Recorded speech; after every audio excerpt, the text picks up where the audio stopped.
নাজমুল ভাইয়ের বাপের তো টাকা মেরে নিয়ে জিতাচ্ছে 100 ফিট, দেখি এখন কি হয়। আর তার তো নজর তো ভালো না, মেয়ে দেখলেই হংচং। সো আমরা যাইতেছিলাম অনেকদিন পর বন্ধুরা মিলে।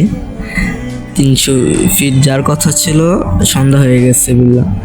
যাওয়ার পথে হঠাৎ করে যে জ্যাম লাগছে দাদা বাজারের, ওই যে অল টাইমই লাগে। পর আমরা সবাই জ্যাম ছোটার পর এক হয়ে আবার রওনা দিলাম চা নাস্তা খেয়ে।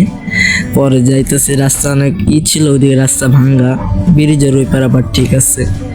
যাইতাছি আমরা একসাথে, আমাদের সিয়াম তো কোনো কথাই নেই, হাসি খুশি ওরে রে। আমরা আর কি অনেক মজাই করছি যার সময় রিক্সায়।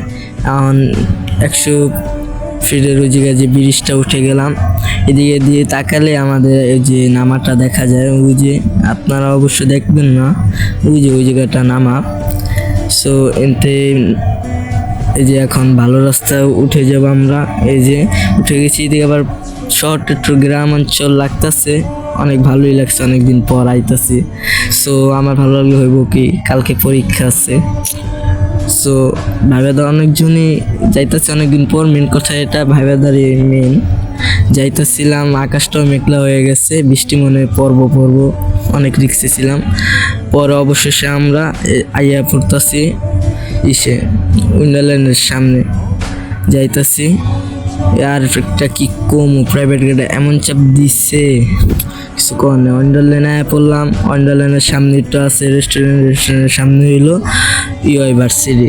এই যে রেস্টুরেন্টটা ওই যে সামনে দেখতেছেন অবশ্য, দেখার পর হলো ওই যে আমাদের হলো ইউনিভার্সিটি।